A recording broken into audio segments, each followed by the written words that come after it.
वो बाहर आया तो रोबिन और क्रिस्टन एक दूसरे के साथ खड़े नजर आए, जबकि पूरी महफिल में तनावुश को वो ढूंढ रहा था। थोड़ी देर पहले वो यहीं बाहर खड़ी थी तो अब अचानक से कहाँ चली गई थी। यकीनन ये सब कुछ उसके लिए भी सदमे से कम नहीं होगा, लेकिन उसे यकीन था उसकी बीवी उस पर यकीन करेगी। जो इतनी छोटी सी उम्र में उससे मोहब्बत कर सकती है, क्या वो उस पर यकीन नहीं कर सकती? उसे यकीन था वो उस पर भरोसा करेगी, उसे उसकी मोहब्बत पर यकीन होगा। वो हर तरफ नजरें दौड़ाते हुए उसे तलाश करने लगा था। तुम लोग पार्टी के स्टार्ट से यहाँ खड़े हो, तुमने तनावुश को कहीं देखा? हर तरफ तलाश करने के बाद उसने रोबिन की तरफ देखते हुए कहा। तो जानने के बावजूद भी उसने नफी में सर हिला दिया। नहीं, वो थोड़ी देर पहले मेरे ख्याल में उस टेबल पर बैठी हुई थी, अब पता नहीं कहाँ चली गई। वो तुम्हारी वाइफ थी ना? उसने अनजान बनने की कोशिश की, जबकि ताशफैन उसे जवाब दिए बिना इग्नोर करते आगे बढ़ गया। वो पता नहीं कैसे घर आ गई थी। घर आते उसने सबसे पहले अपना सामान पैक किया। अब बस वही सारी चीज़ें उसने पैक की थी जो वो पाकिस्तान से लेकर आई थी। ज़्यादातर कपड़े तो ताशफैन ने फिकवा दिए थे, और कुछ जो उसने ही खुद ताशफैन से छुपा कर रखे थे। उन्हें पैक करते हुए उसने एक छोटे से बैग में डाला था। अपना पासपोर्ट वीज़ा उठाते उसने अलमारी से वो पैसे निकाले जो यहाँ आते हुए इब्राहिम ने उसे दिए थे। उसे 5 माह से इन पैसों की ज़रूरत ही महसूस नहीं हुई। उसका कोई इरादा नहीं था कि उसकी कोई भी चीज़ अपने साथ लेकर जाए।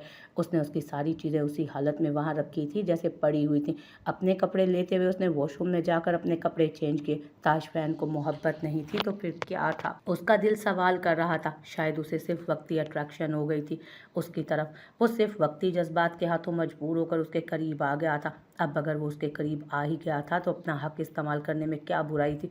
वैसे भी वो उस पर जायज़ कर दी गई थी और उसने अपने सारे जायज़ हकूक़ पूरे किए थे। हकीकत तो ये थी कि वो उसकी मोहब्बत के रंगों में इस तरह से रंगी जा चुकी थी कि अब उसके बिना रहने का तसव्वुर करना भी उसके लिए जानलेवा था। लेकिन किस्मत फैसला कर चुकी थी तो अब और कुछ नहीं हो सकता था। अपने सारे कपड़े पैक करते एक पेन और कागज़ उठाया और उस पर लिखना शुरू कर दिया उसने। ताशफैन, मैं जानती हूँ कि मैं आपकी ज़िंदगी में एक अनचाहा रिश्ता थी। मैं आपको अपनी तरफ से आज़ाद करती हूँ। आप जैसे चाहें, जिसके साथ चाहें अपनी ज़िंदगी गुजार सकते हैं। गुजार लीजिए अपनी ज़िंदगी, मेरी तरफ से आप आज़ाद हैं। अब आपके रिश्ते में कहीं पर भी मेरे नाम की ज़ंजीरें नहीं आएंगी। मैं जा रही हूँ, पाकिस्तान पहुँचते ही ये रिश्ता भी ख़त्म कर दूँगी और आपके हिस्से की जायदाद भी आपको मिल जाएगी। मेरी वजह से आपको किसी तरह का ड्रामा करने की ज़रूरत पेश नहीं आएगी। कागज़ पेंसिल एक तरफ रखते उसने मोबाइल फ़ोन उठाते डैनी को कॉल मिलाई। हेलो प्यारी बहना, कैसी हो तुम? दूसरी तरफ से डैनी ने फ़ोन उठाते हुए खुश दिली से कहा, तुम्हें वो एयरपोर्ट का पता है जहाँ मैं आई थी? मैं इस वक्त एयरपोर्ट पर जा रही हूँ। वो मेरे कॉलेज के रास्ते में आता है। तुम बस वहाँ पहुँच जाओ। मुझे वहाँ की समझ नहीं है। मुझे अभी और इसी वक्त पाकिस्तान जाना है और इस फ़ोन पर मुझे फ़ोन मत करना। मैं ये फ़ोन यहीं छोड़कर जा रही हूँ फ्लैट में। उसने बस इतना कहकर फ़ोन बंद कर दिया और अपना बैग उठाकर कमरे से निकलते हुए कमरे का दरवाज़ा बंद किया। मेन गेट को लॉक करते वो लिफ्ट की तरफ आई थी। ये लो, मैंने तुम्हारे अर्जेंट टिकट्स बुक करवा दिए हैं। लेकिन फिर भी तनावुश, एक दफ़ा ठीक से सब बातों को समझ तो लो। हो सकता है कि तुम गलत फहमी का शिकार हुई हो। ताशफैन भाई तुमसे इतनी मोहब्बत करते हैं, वो भला। तुम जाओ, आगे मैं खुद ही सब कुछ देख लूँगी। वो उसके हाथ से टिकट थामते हुए उससे कहने लगी, क्यों जाऊँ? मैं जब तक तुम्हारी फ़्लाइट नहीं चलती तब तक यहाँ से कहीं नहीं जाऊँगा। मेरा दिमाग ख़राब नहीं है जो मैं ताशफैन भाई की मार खाऊँगा। कोई तुम्हें कुछ नहीं कहेगा दानियाल, बल्कि उन्हें तो खुशी होगी कि अनचाहा वजूद उनकी ज़िंदगी से निकल गया। वो हद दर्जा बदगुमानी का शिकार हो चुकी थी। देखो तनावुश, मुझे लगता है तुम किसी बहुत बड़ी गलतफहमी का शिकार हो गई हो। एक बार ठीक से इस बात को समझो तो सही। वो उसे समझाने की कोशिश कर रहा था, जबकि वो कुछ भी समझना नहीं चाहती थी। उसने नफ़ी में सर हिलाया। बस डैनी, मैं ये सब कुछ सोच सोच कर अब तंग आ चुकी हूँ। मेरा दिमाग फट जाएगा। मैं अब इस चीज़ के बारे में मज़ीद ना तो कुछ सोचना चाहती हूँ और ना ही कुछ सुनना चाहती हूँ। प्लीज़ मेरी कंडीशन को समझने की कोशिश करो। मुझे बस मेरे घर वापस जाना है। उसके आंसू फिर से बहने लगे थे। डैनी ने उसे खुद से लगा लिया। इस थोड़े से वक्त में वो उसके लिए कितनी अजीज़ हो गई थी, वो खुद भी नहीं जानता था। उसके आंसू उसे तकलीफ़ दे रहे थे। उसने वारिक के फ़ोन पर मैसेज करके उसे बता दिया था कि वो तनावुश को एयरपोर्ट पर छोड़ने आया है। उसका इरादा उसके फ़्लाइट जाने तक यहीं पर रुकने का था, लेकिन तनावुश ने उसे वापस घर भेजने पर मजबूर कर दिया। वो नहीं चाहती थी कि उसकी वजह से कोई भी डिस्टर्ब हो। उसके बार बार कहने पर वो उठकर एयरपोर्ट से निकल गया था, लेकिन गया नहीं था, बल्कि वहीं बाहर बैठा रहा जब तक वो चली ना जाए। वो वहाँ बैठी मुसलसल एक ही नुक्ते को घूर रही थी, न जाने क्या सोच रही थी। वो खामोशी से बैठी हुई थी जबकि वो कहाँ जा रहे थे वो नहीं जानती थी। बस वारिक गाड़ी चला रहा था और गाड़ी में बहुत रोमांटिक म्यूजिक बज रहा था। मौसम भी काफ़ी खुशगवार हो चुका था। थोड़ी ही देर में तेज़ बारिश शुरू होने वाली थी। हम कहाँ जा रहे हैं बताना पसंद करेंगे आप? आखिर उसने पूछ ही लिया था। हम इस खूबसूरत मौसम को एंजॉय करने जा रहे हैं। फ़िलहाल हम एक लॉन्ग ड्राइव पर चलेंगे। उसके बाद मैं क्रीबी होटल में एक टेबल बुक करवा चुका हूँ जहाँ हम डिनर करेंगे और उसके बाद मुझे कहीं नहीं जाना, सिर्फ घर जाना है। इस दफ़ा वो तंग आकर काफ़ी बदतमीज़ी से बोली, तुम दिन ब दिन ज़्यादा बदतमीज़ नहीं होती जा रही मायरा, इतनी बदतमीज़ियाँ बर्दाश्त नहीं करूँगा मैं। क्या ये सब कुछ अगर हमारे वालिदैन की मर्ज़ी से हुआ होता तब भी तुम ऐसा बिहेव करती? वो उसकी तरफ देखते हुए बोला तो मायरा को अपने लबो लहजे पर शर्मिंदगी हुई। मैं ऐसी ही हूँ और ऐसे ही बात करूँगी। मेरे माँ बाप नहीं हैं मुझे सिखाने के लिए कुछ भी। वो ज़्यादा देर शर्मिंदा नहीं रह सकती थी। फिर से एक तड़कता पड़कता जवाब उसकी खिदमत में हाजिर था। कोई बात नहीं, शोहर तो है ना, सारे ढीले पुर्जे टाइट कर देगा तुम्हारे। वो उसकी तरफ देखते हुए बोला जब अचानक ही फुल स्पीड पे बारिश शुरू हो गई। अरे ये क्या, बारिश शुरू हो गई, जल्दी से घर वापस चलें। ऐसे मौसम में मैं कहीं नहीं जाना चाहती और वैसे भी सारा दिन ऑफिस में एक ही जगह बैठ बैठ के थक चुकी हूँ। अब मुझे घर जाकर आराम करना है। ठीक है मेरी जान, जैसे आपका हुक्म, लेकिन पहले कुछ खा लें। यकीनन तुम्हें भूख लगी होगी। वो मुस्कुराकर उसके गाल छूते हुए बोला तो मायरा ने कुछ भी ना कहा। सच तो ये था कि उसे सच में भूख लग रही थी इस वक्त। लेकिन जैसे जैसे वो लोग आगे बढ़ रहे थे वैसे वैसे बारिश और तेज़ होती जा रही थी और बारिश के साथ तूफ़ानी हवाएं और गरज चमक मौसम को खूबसूरत के साथ खतरनाक बना रहे थे। वो पागलों की तरह उसे हर तरफ ढूंढ रहा था लेकिन वो कहीं नहीं थी। उसने कोई जगह नहीं छोड़ी थी। इस बड़ी सी इमारत के 16 कमरे उसने बार बार चेक किए थे लेकिन तनावुश कहीं नहीं थी। वो दीवानों की तरह उसे हर तरफ तलाश कर रहा था। रोज़ वहीं पर थी और उसकी हालत देख रही थी। उसे खुद भी समझ नहीं आया कि अचानक तनावुश कहाँ चली गई। वो बार बार उसके पीछे आ रही थी लेकिन वो हर बार उसे धुतकार रहा था। उसकी तरफ देखना भी जैसे आज उसके लिए मुमकिन ना था। उसे सिर्फ और सिर्फ तनावुश चाहिए थी, हर कीमत पर चाहिए थी। मेरे ख्याल में वो कहीं चली गई होगी। हो सकता है वो घर की तरफ चली गई हो। रॉबिन ने उसे चौथी दफ़ा एक ही तरफ चक्कर लगाते देख कर कहा, लेकिन तुम तो कह रहे थे कि तुमने उसे बाहर निकलते नहीं देखा। वो उसकी बात पर यकीन कर चुका था। हाँ, मैंने उसे बाहर निकलते नहीं देखा लेकिन हो सकता है वो कहीं चली गई हो। अब मेरी नज़र उस पर थोड़ी ही थी। उसकी तरफ देखते हुए बोला तो ताशफैन ने गुस्से से उसे घूरा। जब से पार्टी शुरू हुई थी वो और क्रिस्टन वहीं दरवाजे के पास खड़े थे। हर आते जाते इंसान पर उनकी नज़र थी और उन्हें उसकी खबर थी। रॉबिन ज़्यादा से ज़्यादा डायरेक्टर और प्रोड्यूसर की नज़र में आना चाहता था जबकि क्रिस्टन का भी मकसद कुछ ऐसा ही था। और ऐसा तो मुमकिन ही नहीं था कि जिनके पीछे वो हाथ धोकर पड़े हों उनके आने जाने की उन्हें खबर ना हो। कब निकली थी वो यहाँ से? उसका गिरेबान पकड़ते हुए बेहद गुस्से में बोला था, मुझे ठीक से याद नहीं। मेरे ख्याल में जब रोज़ तुम्हें प्रपोज कर रही थी तभी वो रोते हुए यहाँ से निकल गई थी। उसके खतरनाक तेवर पर उसने जल्दी से हकीकत बयान की जिस पर वो पीछे की तरफ उसे धक्का देता तेज़ी से वहाँ से निकला था। उसे हर तरफ ढूंढने के बाद वो घर वापस आया था। वो इस बात को कबूल करने को तैयार ही ना था कि वो अकेली घर आ गई होगी। ऐसा मुमकिन ही नहीं था कि वो अकेली कहीं भी जा सके। एक बार घर से बाहर निकली थी तो उसकी हालत ख़राब हो गई थी। उसने घर का दरवाज़ा खोलते हुए एक नज़र बाहर सोफे की तरफ देखा। जैसा वो छोड़ कर गया था सब कुछ वैसा ही था, मतलब वो घर नहीं आई थी। वो मुसलसल तनावुश का फ़ोन मिला रहा था। बार बार उसका फ़ोन लग तो रहा था लेकिन वो उठा नहीं रही थी। लेकिन इस दफ़ा उसे आवाज़ घर के अंदर से ही सुनाई दी थी। वो जल्दी से बेडरूम की तरफ भागा। उसने बेड पर उसका फ़ोन उठाते एक नज़र कमरे को देखा था। कमरा वैसा ही था जैसा वो छोड़ कर गए थे। सिर्फ अलमारी के ऊपर उसका बैग नहीं था जो वो पाकिस्तान से लेकर आई थी। वो कहाँ जा सकती थी?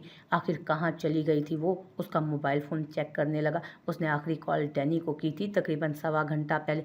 उसने जल्दी से डैनी का नंबर लगाया और डैनी ने फ़ौरन ही दूसरी तरफ से फ़ोन उठा लिया। अस्सलाम वालेकुम भाई, तनावुश कहाँ है? तनावुश, तुम जानते हो उसने तुम्हें फ़ोन किया था, वो घर पर नहीं है, कहीं नहीं है। बताओ मुझे वो कहाँ चली गई? वो पागल हो रहा था, दीवाना हो रहा था। उसे कैसे भी करके तनावुश की खबर चाहिए थी। वो चली गई है भाई, मैं बस अभी थोड़ी देर पहले उसे पाकिस्तान की फ़्लाइट के टिकट्स लेकर देकर आया हूँ। मैं अभी यहाँ एयरपोर्ट के बाहर बैठा हूँ। अभी 10 मिनट पहले उसकी फ़्लाइट पाकिस्तान के लिए रवाना हुई है। मैंने आपको बहुत कॉल्स करने की कोशिश की लेकिन आपका फ़ोन मुसलसल बिज़ी जा रहा था। वो ऐसे कैसे जा सकती है? और तुमने उसे जाने क्यों दिया डैनी? तुम्हें ऐसा नहीं करना चाहिए था। तुम्हें उसे इस तरह से नहीं जाने देना चाहिए था। मुझसे बात किए बिना, मुझसे मिले बिना, मुझे सफाई का मौका दिए बिना कैसे जा सकती है वो? तुम्हें उसे नहीं जाने देना चाहिए था। बहुत गलत किया तुमने। भाई वो कुछ सुनने को तैयार ही नहीं थी। मैं उससे क्या कहता? मैंने उसे बहुत समझाने की कोशिश की कि वो सिर्फ गलतफहमी का शिकार हुई है, लेकिन वो बोल ही रहा था जब उसने फ़ोन बंद कर दिया। वो उस लड़की की जुदाई में पागल हो रहा था जब उसकी नज़र सामने बेड पर पड़े कागज़ पर गई। उसने जल्दी से वो कागज़ उठाकर उस पर लिखी तहरीर को पढ़ा था। तुमने बहुत गलत किया तनावुश, बहुत गलत किया। ये तुम्हारी बचपन की मोहब्बत तुम्हें मुझ पर यकीन करना ना सिखा सकी कहीं भी। तुम्हारी बचपन की मोहब्बत तुम्हें मुझ पर यकीन करना भी ना सिखा सकी। तुम्हारा ताशफैन ऐसा कर सकता है, तुमने सोच भी कैसे लिया? मैंने तुम्हें मोहब्बत नहीं, अपनी मोहब्बत का बेपनाह मान दिया था। तुमने ठीक नहीं किया। इसकी सज़ा तुम्हें ज़रूर मिलेगी। वो गुस्से से उसका फ़ोन दीवार पर मार चुका था, जो लम्हे में चकनाचूर हो गया था। वो गुस्से में उसका फ़ोन दीवार पर मार चुका था, जो लम्हे में चकनाचूर हुआ था। बारिश बेहद तेज़ हो जाने की वजह से उनका रास्ता ब्लॉक हो गया था। आगे जाना मुमकिन ही नहीं था। और करें लॉन्ग ड्राइव इस मौसम में? आपको पता भी है कि ये सावन का मौसम है, और इस मौसम में इस इलाके का हाल क्या होता है, इससे भी आप अनजान तो हरगिज़ नहीं होंगे ना। अब देख लिया ना अपनी ज़िद का नतीजा। कहाँ सोएंगे हम? फर्श पर, इस बरसती बारिश में? वो गुस्से से उसे घूरते हुए बोले जा रही थी, जबकि वारिक कहीं से गाड़ी निकालने का रास्ता ढूंढने के लिए नज़रें दौड़ा रहा था। जब बरसती बारिश में एक आदमी भागते हुए उनकी तरफ आया। साहब जी, बारिश बहुत तेज़ है, आगे से रास्ता बंद है, कुछ दरख्त गिर गए हैं रास्ते में। अगर आप चाहें तो यहाँ से 1 किलोमीटर दूर एक छोटा सा होटल है, कुछ और लोग भी उस तरफ गए हैं, आप भी उसी तरफ चले जाएं, वरना ये रास्ता सारी रात नहीं खुलेगा और गाड़ी में भी पानी भर जाएगा। उस आदमी ने शीशे पर जोर से हाथ पैर मारते हुए कहा था, जबकि मायरा सर पर हाथ मार रहे उस आदमी ने शीशे पर जोर से हाथ मारते हुए कहा था, जबकि मायरा सर पर हाथ मार कर रहेगी। और भाई साहब, हम उधर जाएंगे कैसे? रास्ता तो पूरी तरह बंद है। ना हम गाड़ी पीछे की तरफ ले जा सकते हैं और ना ही आगे की तरफ। वारिक के कुछ भी ना पूछने पर उसने खुद ही आदमी से पूछा था, आपको चलकर जाना पड़ेगा, गाड़ी तो वहाँ जाएगी नहीं। आदमी ने मसले का हल बताते हुए अपना रास्ता नापा। वो जिस तरह भागते हुए आया था उसी तरह भागते हुए वापस चला गया। नॉनसेंस, इसे लगता है हम बारिश में भीगते हुए 1 किलोमीटर तक चलकर किसी होटल में जाएंगे? मायरा ने सर दाब भरकर कहा तो वारिक ने हाँ में सर हिलाया। अब ये सर क्यों हिला रहे हैं? क्या मतलब है इस बात का? वो उसकी तरफ देखते हुए बोली तो वारिक उसे अपनी गाड़ी से उतरने का इशारा कर चुका था। आपको समझ नहीं आ रहा कि बाहर बारिश हो रही है और कितनी तेज़ हो रही है? नज़र नहीं आ रहा आपको? वो तो उसके हुक्म पर बिल्कुल अमल करने वाली नहीं थी। मैं सारी रात गाड़ी में नहीं गुजार सकता, और ना ही मेरा यहाँ कोई रहने का इरादा है। ऑफिस में सारा दिन काम करके ना मेरी भी कमर अकड़ गई है। दिमाग ख़राब हो गया था जो बीवी को खुश करने के चक्कर में लॉन्ग ड्राइव और डिनर का प्लान बना लिया, और बीवी का नखरा फिर भी ख़त्म नहीं हो रहा। मुझे तो होटल जाना है, अगर तुम आना चाहो तो आ सकती हो। वो गाड़ी से निकलते हुए बोला। लम्हे में ही बारिश ने उसे सर से पैर तक भिगो दिया था। हम ऐसे भीगते हुए जाएंगे? वो उसकी तरफ देखते हुए बोली तो वो कंधे उचकाकर आगे बढ़ने लगा। उसने भी हिम्मत करते हुए उस बरसती बारिश में कदम सड़क पर रखे। ज़ैनब की आखिरी रसूमात अदा करके वो घर वापस आया था। इरफान पूरी तरह से बिखरा हुआ था। उसे यकीन ही नहीं आ रहा था कि उसे इतना चाहने वाली हमसफ़र उसका साथ छोड़ चुकी है। वो तो उसकी कब्र से उठने को भी तैयार न था। उसे बहुत मनाने के बावजूद भी इब्राहिम उसे अपने साथ लाने पर मजबूर नहीं कर सका था। दानियाल बिल्कुल खामोश था। वो इतना सहमा हुआ था कि इंतहा नहीं। अपनी माँ के आखिरी लम्हात में वो उसके साथ था, शायद इसी वजह से, या फिर कोई और वजह थी। जो भी था, वो बिल्कुल चुप हो गया था। उसने अंदर दाखिल होते ताशफैन के साथ बैठे दानियाल को देखा। उसे अपने इकलौते भांजे पर तरस आया। बाहर कोई साहब बदर खान आपसे मिलने के लिए आया, घर के मुलाजिम ने उन्हें आकर इन्फॉर्म किया। क्या?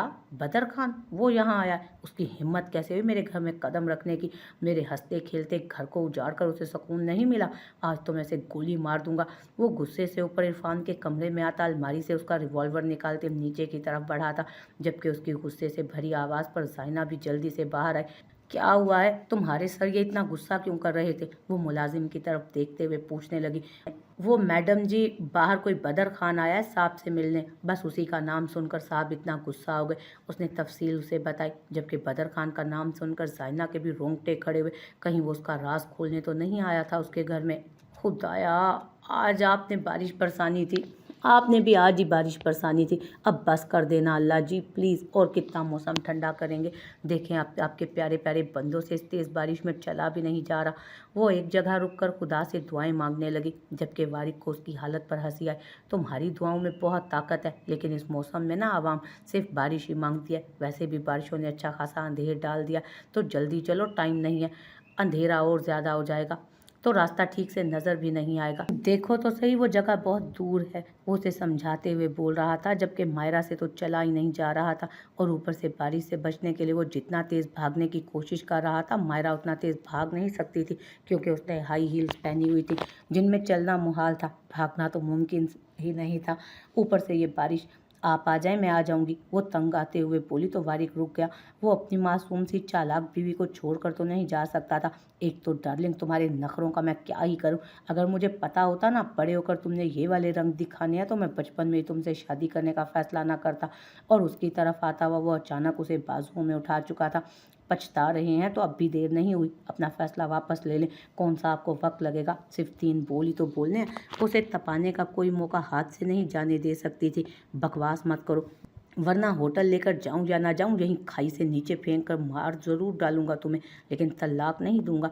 वो इतने गुस्से से बोला था कि मायरा को चुप लग गई, लेकिन थोड़ी देर के बाद फिर उसे दौरा पड़ा था। पागल हो गया, उतारे मुझे नीचे, मैं खुद चल सकती हूँ, वो परेशानी से बोली। अब बाजू में उठा लिया है तो नखरे कम करो, और ऊंची एड़ी में चलना तुम्हारे बस की बात नहीं। लेकिन मैं काफ़ी खुशी से तुम्हें ले भी जाऊंगा और वापस ले भी आऊँगा अपने बाजुओं में उठाकर। अगर तुम वापसी पर भी ये खिदमत लेना चाहो तो डोंट वरी, मेरे पास मौजूद है। ये बोझ उठाने के लिए मैं दिन रात तैयार रहता हूँ। वो मुस्कुराते हुए मज़ीद ज़िद करने लगा उसे। नहीं, फ़िलहाल आप मुझे नीचे उतारें, मैं खुद अपने पैरों पर चल कर जाऊँगी। वैसे भी वो देखें, छत के नीचे लोग इसी तरफ देख रहे हैं, क्या सोच रहे होंगे कि कैसा छिछोरा इंसान है।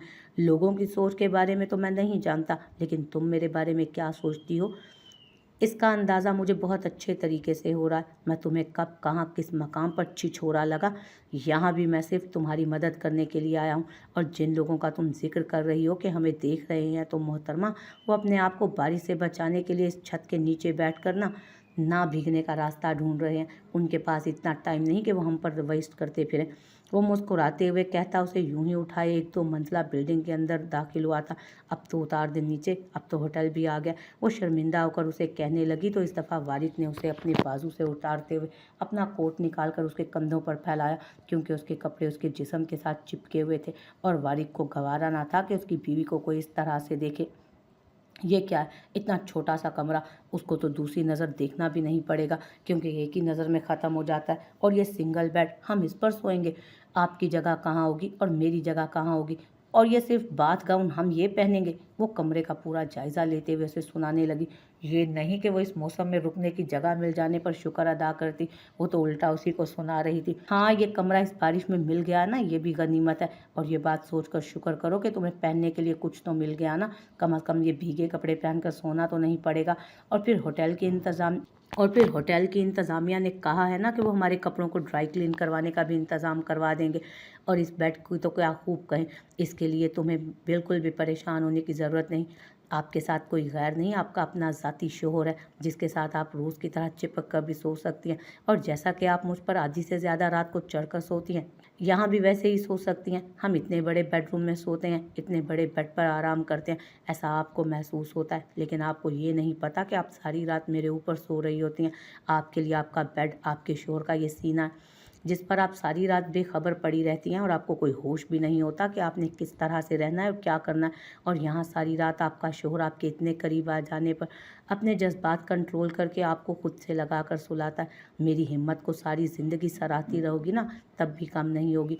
वो बड़े मज़े से उस पर राज खोलते हुए बोला। वो जानती थी वो बेतरतीब सोती है, लेकिन वो सारी रात उसे तंग रखती है, ये तो उसे खबर ही ना थी। और उसने कभी शिकायत भी नहीं की थी, और ना ही उसे एहसास दिलाया था। हाँ, तो एहसान थोड़ी ना किया था, वो भी तो कितनी रातें उसे जगाता रहा था, तंग करता रहा था।